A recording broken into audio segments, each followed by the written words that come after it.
உங்கள் அனைவருக்கும் திருவிழா நல்வாழ்த்துக்களை தெரிவித்துக் கொள்கிறேன். Happy feast. எல்லாம் ஒரு வாட்டி நல்லா கைத்தட்டி ஒருத்தர் வாழ்த்துப்போம். நல்லா வெளியில் இருக்கிறவங்களுக்கெல்லாம் கை இல்லையா? கைத்தட்டுங்க நல்லா. எல்லாம் ஒரு வாட்டி நல்லா கைத்தட்டுங்க. தேங்க்யூ. நாம் அனைவரும் இந்த உலகத்தில் எதற்காக படைக்கப்பட்டிருக்கிறோம்? இந்த கேள்விக்கு பதில் தெரியாம தான் ஃபாதர் நாங்கள் அலைஞ்சிக்கிட்டு இருக்கிறோம். எதுக்காகயா எங்களை படைச்சேன்னு கேட்கிறோம். கடவுள் ஏன் மனிதரை படைத்தார்? எளிமையான கேள்விதான். மறைக்கல்வியில சொல்லி கொடுத்துருப்பாங்க. ஆனா இப்ப உங்களை கேட்டா பதில் சொல்ல மாட்டீங்கன்ற, அப்படிதானே? கடவுள் மனிதரை ஏன் படைத்தார்? என்னம்மா? சரி, நான் சொல்றேன். உங்க எல்லாருக்கும் பதில் தெரியும்னு நான் நம்பி நானே பதில் சொல்றேன். கடவுள் மனிதரை ஏன் படைத்தார்? அவரை அறிந்து, அவரை அன்பு செய்து, அவருக்கு மட்டுமே சேவகம் புரிய கடவுள் மனிதரை படைத்தார். இந்த உலகத்துல நாம் அனைவருமே முதலில் கடவுளை அறிந்து கொள்ள வேண்டும். அதற்கு பிறகுதான் அவரை அன்பு செய்ய முடியும். ஒருவரை அறிந்து கொள்ளாமல் ஒருவரை அன்பு செய்ய முடியுமா? மனைவி யாருன்னே தெரியல, கணவன் எப்படி அன்பு செய்வான்? இன்னார் தான் மனைவி அப்படின்னு பூ வாங்கி கொடுக்க முடியும். என்னமா? இன்னார்னு தெரியாம யாருக்கு பூ வாங்கி கொடுக்கிறது? அறிந்த பிறகுதான் அன்பு செய்ய முடியும். உண்மையான அன்பு என்றால் என்ன? அவருக்கு மட்டுமே சேவகம் புரிவது. ஆகவே கடவுள் மனிதரை படைத்தார். கடவுளை எப்படி அறிந்து கொள்ள முடியும் என்பதுதான் கேள்வி. அவரை எப்படி அறிந்து கொள்ள முடியும்? எல்லாரும் அறிந்து கொள்ள முடியுமா? முடியும். ஆனால் நமக்கு வழிகாட்டி தேவை. தாய் தன் குழந்தையிடம் இன்னார்தான் தந்தை என்று சொல்லுகிறார் இல்லையா? பெரியவர்கள் சிறியவர்களை வழி நடத்துகிறார்கள். மூத்த குருக்கள் இளைய குருக்களையும், மூத்த அருட்சகோதரிகள் இளைய அருட்சகோதரிகளையும் வழி நடத்துகிறார்கள். பெரியவர்கள் சிறியவர்களை வழி நடத்த வேண்டும். எல்லாருக்கும் எல்லாம் தெரிந்துவிட வாய்ப்பே இல்லை, அப்படிதானே? பள்ளிக்கூடமும் கல்லூரி ஏன் போறோம்? நமக்கு முன்பாக மூத்தவர்கள், அறிஞர்கள், விஞ்ஞானிகள் தெரிந்து வைத்ததை அவர்கள் நமக்கு கற்றுக் கொடுக்கிறார்கள், நாமும் கற்றுக்கொள்கிறோம். இந்த உலகம் அப்படித்தான் இயங்குகிறது. அதை தான் இன்னைக்கு நற்செய்தியில பார்த்தோம். குருடர்கள் இன்னொரு குருடருக்கு வழிகாட்ட முடியாது. பார்வை உள்ளவர்கள் தான் அடுத்தவருக்கு வழிகாட்ட முடியும். ஆகவே இயேசுவை அறிந்தவர்கள் தான் இயேசு எங்கு இருக்கிறார் என்று நமக்கு திசையை காட்ட முடியும். ஆமா தானே? இயேசுவை அறியாதவர்கள் இயேசு எங்க இருக்கிறார்னு சொல்ல முடியாது. அதனாலதான் பவுல் சொன்னார் பிலிப்பியர் 3:8, இயேசு கிறிஸ்துவை பற்றிய அறிவை பெற்றுக்கொள்ள இந்த உலகத்தில் இருக்கிற எல்லாவற்றையும் நான் குப்பை என கருதுகிறேன். அழகான வார்த்தை பார்த்தீங்களா? இயேசு கிறிஸ்துவை பற்றிய அறிவை பெற மற்ற எல்லாமே குப்பை. ஏன்? அது ஒப்பற்ற செல்வம். இயேசுவை பற்றிய அறிவு என்பது ஒப்பற்ற செல்வம். அதை பெற வேண்டும் என்றால் எல்லாவற்றையும் இழந்தால் தான் பெற முடியும். ஆனால் கடவுள் நம் அனைவருக்கும் ஒரு அரிய வாய்ப்பை ஏற்படுத்தி கொடுத்தார். என்ன வாய்ப்பு தெரியுமா? இந்த உலகத்திலே ஒரு நபரை தேர்ந்தெடுத்து நம்முடைய வழிகாட்டியாக, தாயாக நமக்கு விட்டு சென்றிருக்கிறார். அவர்தான் அன்னை மரியாள். இதுல குழப்பம் என்ன? ஏன் அன்னை மரியாளை பற்றி நிறைய பேர் அவதூறாகவும் தவறாகவும் பேசுகிறார்கள்? ஏன் அவர்கள் புரிந்து கொள்ளவில்லை? ஏனென்றால் பைபிள் ஒழுங்காக படிக்கவில்லை என்று அர்த்தம். பைபிளை ஒழுங்காக படித்தால் அன்னை மரியாளை விட்டு போக முடியாது. பிரிவினை சபைகளுக்கும் நமக்கும் ஒரே ஒரு சின்ன வித்தியாசம் தான். அவங்களுக்கு அறகுறையா பைபிள் தெரியும், நம்ம ஆளுகளுக்கு சுத்தமா தெரியாது. That's all your honour. புரியுதா? அதுங்களுக்கு கொஞ்சம் அறகுறையா தெரியும், நம்ம ஆளுகளுக்கு சுத்தமா தெரியாது. அதனால யாராவது ஏதாவது சொன்னா மண்டையாட்டிக்கிட்டு போயிடுறது பின்னாடி. ஆமால எங்க சாமியாருங்களுக்கு ஒண்ணுமே தெரியலடி அப்படின்னு அங்க போயிடுறது. பைபிளை ஒழுங்கா படிச்சாவே யாரை விட்டுட்டு போக முடியாது? அன்னை மரியாளை விட்டுட்டு போக முடியாது. தொடக்க நூல் 3வது அதிகாரம் 15வது வசனத்தில் அன்னை மரியாளை குறித்த செய்தி இடம்பெற்றிருக்கிறது. எங்க இருக்கு? தொடக்க நூல்ல. இந்த அண்ட சராசரத்தை, உலகத்தை இறைவன் படைத்த பொழுதே அன்னை மரியாளின் பங்கு என்ன என்று சொல்லிவிட்டார். கை தட்ட மாட்டீங்களா? நல்லா கை தட்ட மாட்டீங்களா? Okay, thank you. வாசிக்கிறேமா? தொடக்க நூல் 3:15.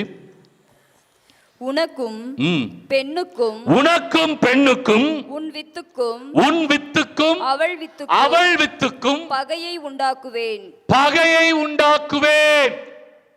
யாவே கடவுள் தொடக்கத்திலேயே, இந்த படைப்பின் தொடக்கத்திலேயே சொல்லிட்டார். யார்கிட்ட சொல்றார் தெரியுமா?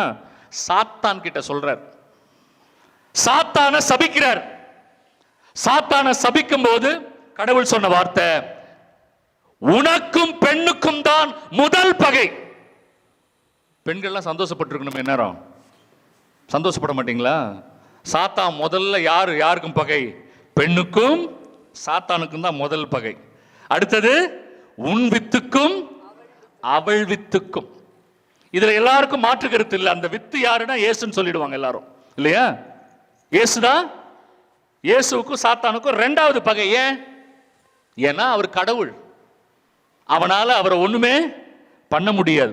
முதல் பகை யாருக்கு அப்படின்னு பார்த்தா பெண். ஏன் பெண்? பெண் தான் மனுக்குலத்தின் தலைவி. புரியுதுங்களா? மனுக்குலத்தை வழிநடத்துபவர்கள். ஆகவே பெண் தான் இந்த சாத்தானுக்கு முதல் பகையாக இருக்கிறான். இது மனுக்குலத்தின் தலைவியாக ஆண்டவர் யாரையோ ஒருவரை முன்னிறுத்துகிறார். தொடக்க நூல் 3:15. கரெக்டா? யாரோ ஒருத்தரை முன்னிறுத்துறார். யாருன்றத கடைசியா பார்ப்போம். அப்ப அந்த பெண்ணுக்கும் சாத்தானுக்கும் பகை. என்ன பகை? சாத்தானுக்கும் பெண்ணுக்கும் என்ன பகை? யாரும் இயேசுவை அறிந்து கொள்ளக்கூடாது. அதுதான் சாத்தானுடைய எண்ணம். கரெக்டா? இயேசுவை அறிந்து கொண்டால் மிகப்பெரிய பிரச்சனை. அப்ப யாரால ஒருவர் இயேசுவை அறிந்து கொள்ள முடியும்? யாரால இயேசுவை அறிந்து கொள்ள முடியும்? இயேசுவை நன்றாக அறிந்தவர்களால தான் இயேசுவை அறிந்து கொள்ள முடியும், இல்லையா? நான் இயேசு கிட்ட போனோம் அப்படின்னா இயேசுவை நல்லா தெரிஞ்சவங்க எனக்கு சொல்லிக் கொடுக்கணும். இயேசுவை பத்தி தெரியாதவங்க எனக்கு சொல்லிக் கொடுக்க முடியாது. எவ்வளவு வசனம் அழகா இருந்துச்சுல்ல? குருடர்கள் இன்னொரு குருடருக்கு வழிகாட்ட முடியாது. அப்ப இயேசுவை முழுமையாக தெரிந்தவர் யாராக இருக்க முடியும் அப்படின்னு பார்த்தா அன்னை மரியாளை தவிர இயேசுவை முழுமையாக தெரிந்தவர் பைபிளிலோ அல்லது இந்த உலகத்திலோ யாராவது ஒருவர் இருக்கிறாரா? ஒரு மண்டையாவது ஆடுதா பாரு.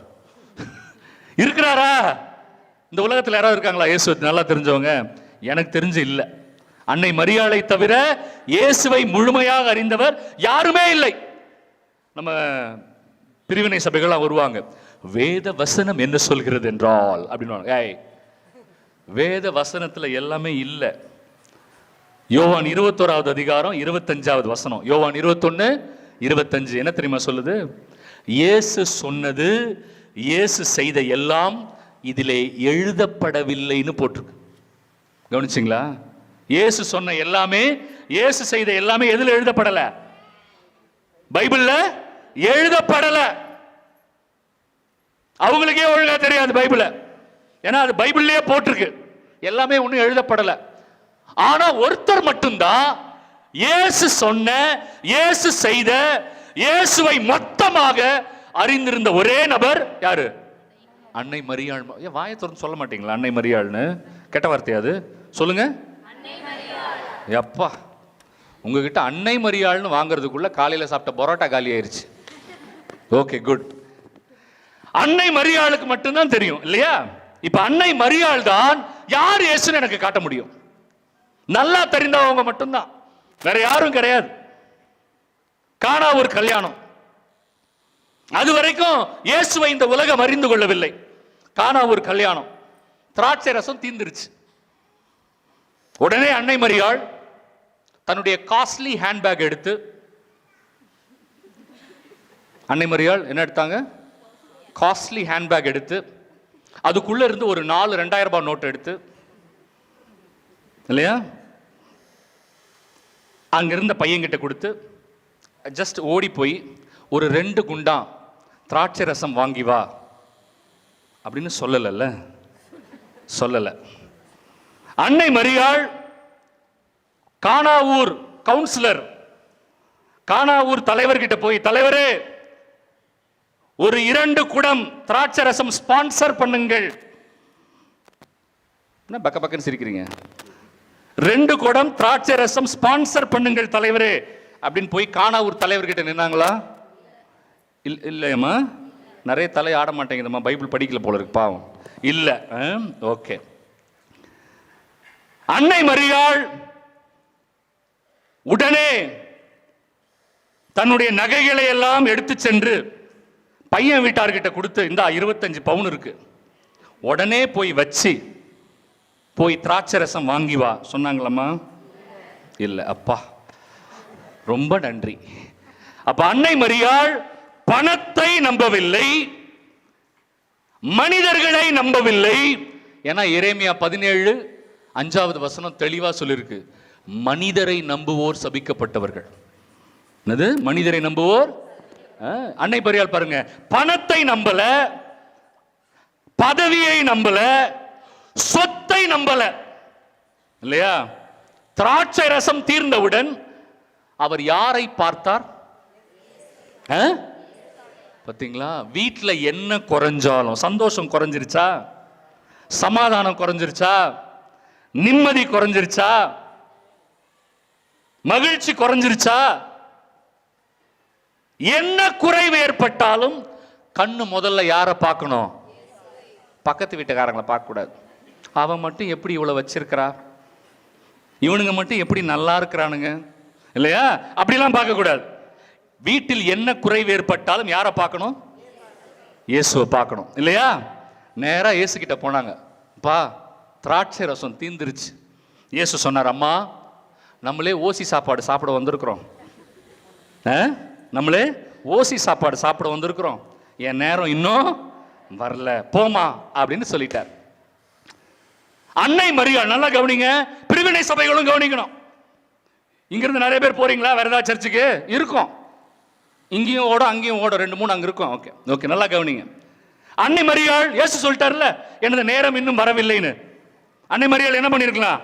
சரின்னு போய் ஓரமா உட்கார்ந்துருக்கலாம்.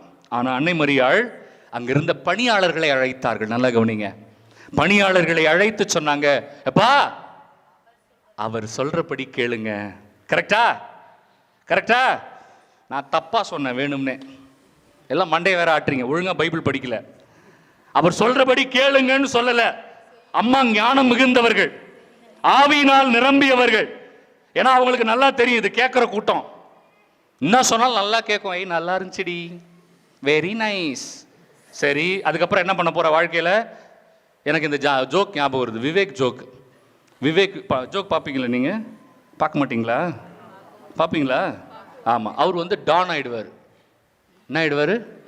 டான் ஆயிடுவார். இல்லை ரவுடியில் டான். அப்படியே அவர் வந்து ஆட்டோலேயே கூட்டிட்டு சுற்றுவாங்கல்ல, படிக்கட்டு மேலே ஏறி படிக்கட்டுல இறங்குவாரு, டான் டான். நீங்களாம் அமெரிக்காவில் இருக்கீங்க? இல்லை, பார்த்ததே இல்லையா? பார்த்துருக்கிறீங்க, சொல்லி தொலைங்களேன்.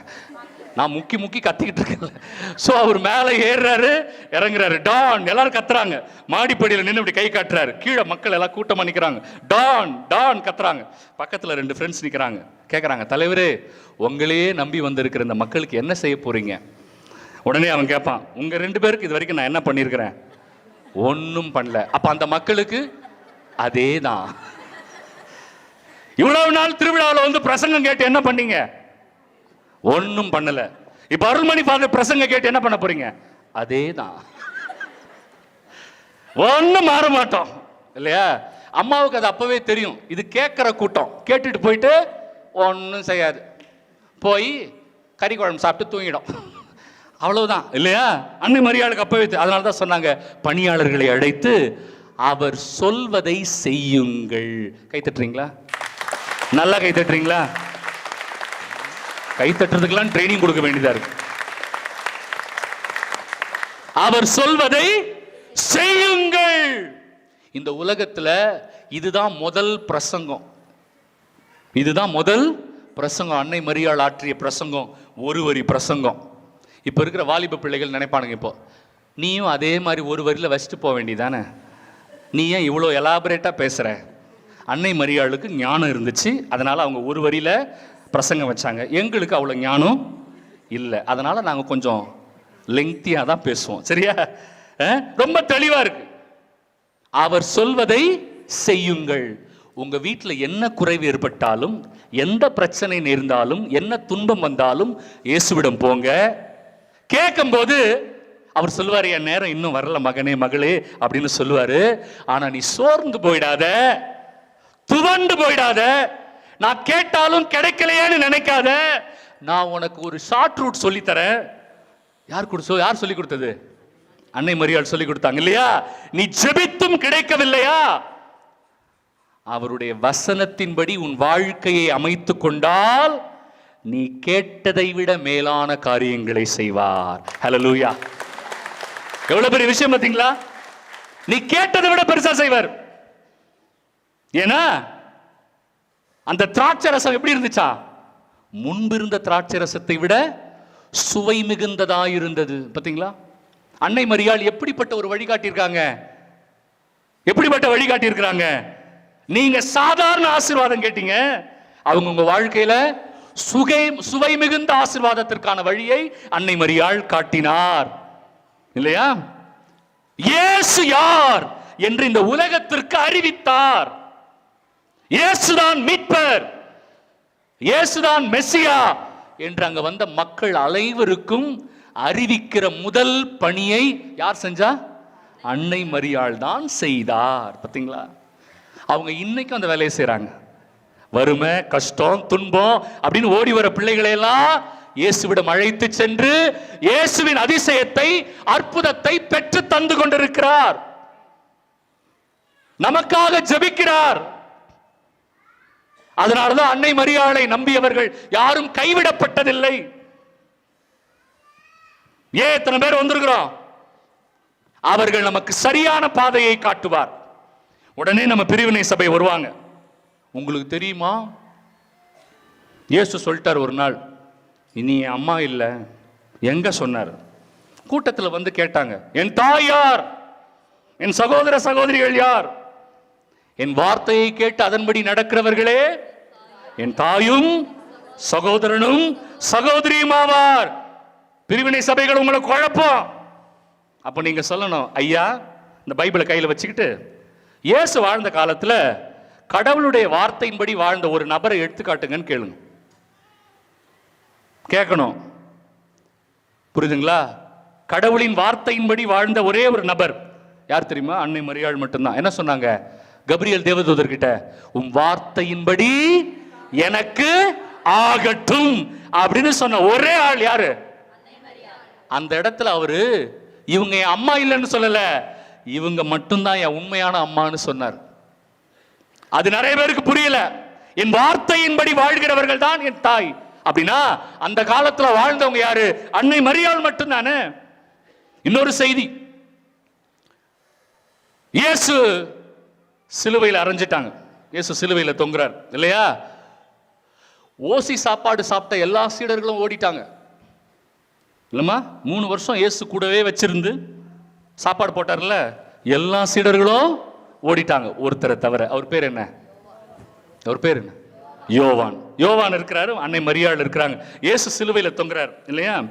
இப்ப பிரிவினை சபைகள் சொல்வது போல அன்னை மரியாளுக்கு நிறைய குழந்தைங்க இருக்கிறாங்க அப்படின்னா யூத சட்டம் என்ன சொல்கிறது தெரியுமா? மூத்த மகன் இறந்து விட்டால் இளைய மகன் தான் பெற்றோரை பராமரிக்க வேண்டும். ஓகேவா? மூத்த மகன் இறந்துட்டா யார் பார்க்கணும்? 2வது பையன் பார்க்கணும். அப்ப இயேசுவுக்கு தம்பி தங்கச்சி இருக்கிறாங்கன்னு சொல்லிட்டார்ல. இயேசு சிலுவையில் தொங்கும் போது சொன்னார் அன்னை மரியாள் கிட்ட, அம்மா நான் போனதுக்கு அப்புறம் முதல் 6 மாசம் முதல் தம்பி வீட்டில் இரு, 2வது 6 மாசம் 2வது தம்பி வீட்டில் போய் இரு, தங்கச்சி வீட்டுக்கு போயிட்டு வா, அங்கேயே தங்கிடாத, கட்டி கொடுத்த இடத்துல அங்கேயே போய் நம்ம டாரா போடக்கூடாது. அங்க போனியா குழந்தைங்களை பார்த்தியா, பேர குழந்தைங்களை பார்த்துட்டு திரும்பி வந்துரு. மறுபடியும் முதல் 6 மாசம் யார் வீட்டில்? முதல் தம்பி வீட்டில். 2வது 6 மாசம் இயேசு சொல்லியிருக்கலாம் இல்லம்மா, அதான யூத சட்டம். மூத்த பையன் இறந்துட்டா யார் பார்க்கணும்? 2வது பையன் பார்க்கணும். ஆனா இயேசு என்ன சொன்னார்? அதான் அழகான விஷயம் இல்லை? இயேசு சிலுவையில் இருந்து சொன்னாரு, அம்மாவை பார்த்து சொன்னார், அம்மா இனிமே இவன் தான் உன் பையன். யாரை காட்டினாரு? யோவான் கிட்ட சொன்னார், யோவான் இனிமேல் இவர்தான் உன் தாய். ஏன் இதை சொன்னார் அன்னை மரியாள் கிட்ட? நல்லா கவனிங்க. இயேசு எந்த சீடரை மிகவும் அன்பு செய்தார்னு பைபிள் சொல்லுது? இப்பதானே சொன்னேன், யோவான். இயேசு யார் அதிகமா அன்பு செஞ்சாரு? யோவான் அன்பு செஞ்சார். இயேசுவை அதிகமா அன்பு செஞ்ச சீடர் யாரு? யோவான். வேற யாரும் இல்ல. அவங்களாம் ஓட்டாங்க, பேதுருலாம் ஓட்டார் இல்லையா? யோவான் தான் இயேசுவை அதிகமாக அன்பு செய்தார். இயேசு யார் அன்பு செய்தாரு? யோவான் அன்பு செய்தார். நல்லா கவனிங்க. இப்போ இயேசு யாரை அன்பு செய்கிறாரோ, யாரெல்லாம் இயேசுவை அன்பு செய்கிறாரோ அவங்க வீட்டுக்கு இயேசு அன்னை மரியாளை அனுப்புவார். ஹல்லேலூயா சொல்வீங்களா? பாத்தீங்களா எவ்வளவு பெரிய விஷயம்? இந்த பையன் தான் உன் அம்மா, இனிமே இவங்க தான் உன்னுடைய தாய், இல்ல இவன் தான் உன் மகன் சொன்னதுக்கு அப்புறம் அந்த வசனத்துல இருக்கு, அந்த சீடர் அன்னை மரியாளை தன் இல்லத்தில் ஏற்று பராமரித்து வந்தார். அப்படின்னா அன்னை மரியாளுக்கு வேற குழந்தைங்க இல்ல. அப்ப யாருக்கு அன்னை மரியாளை ஆண்டவர் தாயாக கொடுக்கிறார்? யாரெல்லாம் இயேசுவை உண்மையாக அன்பு செய்கிறார்களோ அவர்களுக்கு தான் அன்னை மரியாள் தாய். இயேசுவை உண்மையா அன்பு செய்யாதவங்களுக்கு அன்னை மரியாள் தாயாக முடியாது. அது இன்னொரு வசனத்துல நிறைவாக இருக்கு. அந்த வசனம் எங்க இருக்கு? திருவெளிப்பாடு 12வது அதிகாரம் 17வது வசனத்துல இருக்கு. ஒரு ராட்சத அரக்க பாம்பு சாத்தான். தொடக்க நூல்ல சாத்தான் பார்த்தோமா? முடிவுரையில பாருங்க, பைபிள்ல கடைசி புத்தகம் திருவெளிப்பாடு, ஒரு பெண் கர்ப்பிணியா இருக்கிறாள். அங்க முதல்ல என்ன சொன்னார் ஆண்டவர்? உனக்கும் பெண்ணுக்கும், உன் வித்துக்கும் அவள் வித்துக்கும் பகையை உண்டாக்குவேன். அங்க திருவெளிப்பாடுல ஒரு பெண்ணு கர்ப்பிணியா இருக்கிறாங்க, குழந்தையை பெற்றெடுக்கிறாங்க. சாத்தான் குழந்தையை விழுங்க வரா, குழந்தை விண்ணகத்திற்கு எடுத்து செல்லப்பட்டு விட்டது. யார் அவரு? எஸ். அப்பயா பெற்றெடுத்தது யாரப்பா? அன்னை மரியாள். உடனே சாத்தானின் கோபம் அந்த பெண்ணின் பக்கம் திரும்பியது. அதனாலதான் இன்னைக்கு நிறைய பேருக்கு ஆத்திரம் யார் மேல? அன்னை மரியாள் மேல. சாத்தா யார் பக்கம் திரும்பினா? அந்த பெண்ணின் பக்கம் திரும்பினான். அந்த பெண்ணை விழுங்க சென்றான். ஆனால் ஆண்டவரோ சாத்தானை அந்த பெண் அருகில் விடவே இல்லை. கை தட்டுவீங்களா? இதெல்லாம் அன்னை மரியாதை கை தட்டுறீங்க, எனக்கு இல்ல. சரி, அந்த பெண் எங்க இருந்தாங்க தெரியுமா? அவர் தன் எஞ்சிய பிள்ளைகளோடு இருந்தார் அப்படின்னு போட்டிருக்கு பைபிள்ல. திருவெளிப்பாடு 12:17 என்ன போட்டிருக்கு? அவர் தன் எஞ்சிய பிள்ளைகளோடு இருந்தார். அப்ப எஞ்சிய பிள்ளைகள் யாருன்னு கேட்போம் இல்லையா? அன்னை மரியாளுடைய எஞ்சிய பிள்ளைகள் யார்? அதே வசனத்திலேயே பதில் இருக்கு. ஒழுங்கா போய் படிங்க. என்ன தெரியுமா போட்டிருக்கு? இயேசுவுக்கு சாட்சியாய் வாழுகிறவர்களே அந்த பெண்ணினுடைய எஞ்சிய பிள்ளைகள். யாரெல்லாம் இயேசுவுக்கு பிரியமான வாழ்க்கை வாழ்கிறார்களோ அவர்கள்தான் அந்த தாயினுடைய எஞ்சிய பிள்ளைகள். இப்ப நம்ம எல்லாரும் இங்க வந்திருக்கிறோம். இயேசுவுக்கு சாட்சிய வாழ்க்கை வாழணும்னா இறை வார்த்தையின்படி வாழ்கிற வாழ்க்கை தான் அது. அந்த வாழ்க்கையை யார் வாழ்கிறார்களோ அவர்கள்தான் அந்த பெண்ணினுடைய பிள்ளைகள். அவர்களுக்குத்தான் அந்த பெண் தாயாக இருக்கிறார். ஆனாலும் அன்னை மரியாள் இன்னொரு வேலை செய்றாங்க. என்ன தெரியுமா? இந்த உலகத்தில் இருக்கிற எல்லா மதத்தை சார்ந்த இல்லையா எல்லாரையுமே முடிந்தவரை இயேசுவின் பால் அழைத்து வருகிறார். இந்த பெருவிழாவுக்கு வந்திருக்கிற நம்ம எல்லாருக்கும் ஒரு பெரிய கிஃப்ட் இன்னைக்கு ஆண்டவர் வச்சிருக்கிறார். என்ன கிஃப்ட் தெரியுமா? நான் உண்மையிலேயே இயேசுவை அன்பு செய்தால் ஆண்டவர் இயேசு கிறிஸ்து என் இல்லத்திற்கு அன்னை மரியாளை அனுப்பி வைப்பார். எப்படி யோவான் வீட்டுக்கு அனுப்பினார் இல்லையா? என் இல்லத்திற்கும் அனுப்புவார். ஏன்? அன்னை மரியாள் இருக்கிற இடம் ஆசீர்வாதமான இடம். எலிசபெத் அம்மா வீட்டுக்கு போனாங்கல்ல, எலிசபெத் அம்மா வீட்டுக்கு போனாங்க. எலிசபெத் அம்மா அன்னை மரியாளோட சித்தி. எலிசபெத் அம்மா சொன்னாங்க, சித்தி ஷாலோம் அலைஹேம், சித்தி உங்களுக்கு சமாதானம். அவ்வளவுதான். அன்னை மரியாள் என்ன சொன்னாங்க? எலிசபெத் அம்மாளை பார்த்து, சித்தி உங்களுக்கு சமாதானம். ஏன்னா அந்த காலத்துல சின்னவங்க பெரியவங்களை பார்த்து வாழ்த்தும் போது உங்களுக்கு சமாதானம். நீங்க எல்லாரும் சொல்றீங்களா ஸ்தோத்திரம் ஃபாதர்? இல்ல, ஆக்சுவலா மனுஷனுக்கு ஸ்தோத்திரம் கிடையாது, அப்படி சொல்லக்கூடாது. என்ன சொல்லணும்னா கடவுளுக்கு ஸ்தோத்திரம்னு சொல்லணும். யாருக்கு? சர்வேஸ்வரனுக்கு ஸ்தோத்திரம், சமஸ்கிருத வார்த்தை இல்லையா? சர்வேஸ்வரனுக்கு ஸ்தோத்திரம் அந்த காலத்துல சொன்னாங்க. மனுஷனுக்கு ஸ்தோத்திரம் இல்ல. ஃபாதருக்கு ஸ்தோத்திரம் இல்ல. ஃபாதர் யாரு? ஃபாதரை பார்க்கும்போது என்ன சொல்றோம்? ஃபாதர் சர்வேஸ்வரனுக்கு ஸ்தோத்திரம் அல்லது கடவுளுக்கு ஸ்தோத்திரம். அதை தான் இங்கிலீஷ்ல பிரைஸ் தி லார்ட். இங்கிலீஷ்ல அதை தான் பிரைஸ் தி லார்ட். அதனால அந்த காலத்துல என்ன சொன்னாங்க? ஒருத்தர் பார்க்கும்போது உங்களுக்கு சமாதானம்னு வாழ்த்துனாங்க. பார்த்தீங்களா? அன்னை மரியாள் ஒருத்தவங்க வீட்டுக்கு போன உடனே என்ன வாழ்த்துனாங்க? உங்களுக்கு சமாதானம். அப்ப அன்னை மரியாள் வயிற்றில் இருந்தது யார் தெரியுமா? இறை வார்த்தையாகிய இயேசு. அன்னை மரியாள் பரிசுத்தாவியால் நிரம்பி இருந்தார். அப்ப அன்னை மரியாள் யார் வீட்டுக்கு போனாலும் என்ன கிடைக்கும்? அந்த வீட்டுக்கு சமாதானம் கிடைக்கும். சந்தோஷப்பட மாட்டீங்களா? ஒரு மூஞ்சி சிரிக்க மாட்டேங்குது, கை தட்ட மாட்டீங்களா? அன்னை மரியாளுக்கு நன்றி சொல்ல மாட்டீங்களா? அன்னை மரியாள் நம்ம வீட்டுக்கு வந்தா என்ன கிடைக்கும்? சமாதானம். அதுதானே வேணும். பணம் காசு வேண்டாம் ஃபாதர், சமாதானம் இருந்தா போதும்னு கேட்கிறோமே. அன்னை மரியாள் வீட்டுக்கு வராங்க இல்லையா? உடனே எலிசபெத் அம்மாள் தூய ஆவியால் ஆட்கொள்ளப்பட்டார். கவனிச்சிங்களா? இன்னைக்கு நிறைய பேர் நாங்கள் ஆவியினால் அபிஷேகம் செய்யப்பட்டிருக்கிறோம், அவங்களே சொல்லிக்கிறாங்க. ஆவியினால் அபிஷேகம் செய்யப்பட்டிருக்கிறோம் இல்லையா? உண்மையாகவே அபிஷேகம் செய்யப்பட்டதா எலிசபெத் அம்மா? அன்னை மரியாள் உள்ள போகும் பொழுது அன்னை மரியாளின் வாழ்த்தை கேட்டவுடன் இரண்டாவது அபிஷேகம், முதல் அம்மா, இரண்டாவது எலிசபெத் அம்மாள் வாங்குறாங்க. ஆவியினால் ஆட்கொள்ளப்பட்ட எலிசபெத் அம்மா என்ன வார்த்தை சொன்னாங்க தெரியுமா? பெண்களுக்குள் ஆசீர்வதிக்கப்பட்டவள் நீர், உன் வயிற்றின் கனி ஆசீர்வதிக்கப்பட்டது. உன் வாழ்த்தொலியை கேட்டவுடன் என் வயிற்றில் உள்ள குழந்தை, யார் உள்ள இருந்தது? திருமுழுக்கு யோவான். என்ன பண்ணார் தெரியுமா? டான்ஸ் ஆடுறார் உள்ள. யார் வந்த உடனே? அன்னை மரியாள் வந்த உடனே டான்ஸ் ஆடுறார். இங்க சில பேர் அன்னை மரியாள் வந்த உடனே எங்க டான்ஸ் ஆடுறீங்க? அவர் அப்படியே டான்ஸ் ஆடுறார் வயிற்றுல. எப்படி தாவீது ராஜா அந்த உடன்படிக்கை பேழை முன்னாடி உடம்புல துணியே இல்லாம டான்ஸ் ஆடுறார். இங்க அதே மாதிரி அன்னை மரியாள் உள்ள வராங்க. உள்ள இருக்கிற திருமுழுக்கு யோவான் வயிற்றுக்குள்ள ட்ரெஸ் போட முடியாதுல்ல, அவர் ட்ரெஸ் எல்லாம் உள்ள என்ன பண்றாரு? டான்ஸ் ஆடுறாரு. அன்னை மரியாள் உள்ள வந்துட்டாங்க இல்லையா? வீட்டுக்குள்ள உடன்படிக்கை பேழையாகிய அன்னை மரியாள் வந்தாங்க. எப்படி பழைய ஏற்பாட்டுல ஒருத்தர் ஒபேது அவர் வீட்டுக்குள்ள போய் உடன்படிக்கை பேழையை வச்ச உடனே அவங்க வீட்டை இறைவன் ஆசீர்வதித்தார் இல்லையா? அதே மாதிரி அன்னை மரியாள் எந்த வீட்டுக்குள்ள வராங்களோ அந்த வீடு ஆசீர்வதிக்கப்படும். அப்பதான் அந்த அம்மா சொன்னாங்க, என் ஆண்டவரின் தாய்.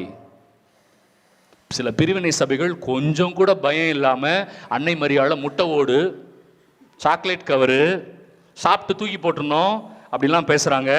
ஆனா உண்மையான அபிஷேகம் பெற்ற எலிசபெத் அம்மாள் என்ன சொன்னாங்க? என் ஆண்டவரின் தாய் என் வீட்டிற்கு வர எனக்கு என்ன தகுதி இருக்குன்னு கேட்டாங்க. பார்த்தீங்களா? அப்பேற்பட்ட அன்னை மரியாளினுடைய பெருவிழாவை கொண்டாடுற நாம் இன்று உடன்படிக்கை பேழையாகி அன்னை மரியாள் எங்க வீட்டுக்கு வரப்போறாங்க. எங்க வீட்டுக்கு சமாதானம் கொடுப்பாங்க. இயேசுவை என் வீட்டுக்குள்ள கொண்டு வருவாங்க. என்னை இயேசு கிட்ட கூட்டிட்டு போவாங்க. என் குடும்பத்திற்கும் என் பிள்ளைகளுக்கும் ஆசீர்வாதத்தை கொடுக்க போறாங்க. அந்த அன்னை மரியாள் கிட்ட சொல்லுவோம், அம்மா உம் திருமகனிடம் எங்களுக்காக அன்றாடம் பரிந்து பேசும். ஆமென். கெட்ட வார்த்தை இல்லை, சொல்லுங்க பாப்போம். ஆமென், ஆமென். ஒரே ஒரு ரெக்வெஸ்ட், முடிஞ்சிருச்சு, பிரசங்கம் முடிஞ்சிச்சு. ஒரு ரெக்வெஸ்ட். ஏன்னா நற்செய்தியில யாரும் தயவு செய்து கெட்ட வார்த்தை பேசாதீங்கன்னு போட்டுருந்துச்சு. அதை பற்றி சொல்லணும்ல, அது உன்னையும் மட்டும் சொல்லிட்டு போயிடுறேன். யாக்கோபு 1வது அதிகாரம் 19-20 வசனங்கள். யாக்கோபு 1:19-20. தயவு செய்து கேட்பதில் வேகமாக இருங்கள், பேசுவதிலும் சினம் கொள்வதிலும் தாமதம் காட்டுங்கள். சட்டுன்னு கோவப்படாத, சட்டுன்னு பேசிடாத இல்லையா? கேட்பதில் வேகமாயிரு, ஆனா பேசுறதுலையும் கோவப்படுறதுலையும் தாமதமாயிரு. ஏனெனில் ஒரு மனிதருடைய சினம் கடவுளுடைய ஆசீர்வாதமான செயல்கள் உங்கள் குடும்பத்திலே நடப்பதற்கு தடையா இருக்கிறது. என் குடும்பத்தில் ஆண்டவருடைய ஆசீர்வாதம் நடக்கிறதுக்கு எது தடையா இருக்கு? என்னுடைய சினம், என்னுடைய கோபம். நிறைய பேர் கோபத்தினால ஆண்டவருடைய ஆசீர்வாதத்தை பெற முடியாம போயிடுச்சு. அதனால வேண்டாம். எபேசியர் 4:29, உங்கள் வாயிலிருந்து கெட்ட வார்த்தை வரவே கூடாது. எபேசியர் 4:29. ஆகவே அன்னை மரியாள் பெருவிழாவில் இந்த ஒரே ஒரு உறுதிமொழி எடுக்கிறீங்களா? இனிமே நான் கெட்ட வார்த்தை பேச மாட்டேன். ஃபாதர் அதை தவிர ஏதாவது சொல்லுங்க ஃபாதர். முடியாது. இனிமே இந்த திருவிழாவில இருந்து நான் என்ன பண்ண மாட்டேன், என் வாயில் என்ன வராது, கெட்ட வார்த்தை வராது. நான் கோபப்பட்டு பேச மாட்டேன். கோபம் வந்து அமைதியா இருப்பேன். ஒரு சின்ன முடிவு எடுப்பீங்களா? எடுத்தா ஆசீர்வாதம், எடுக்கலன்னா ஆசீர்வாதம் இல்லை. எது வேணும்? ஆமென்.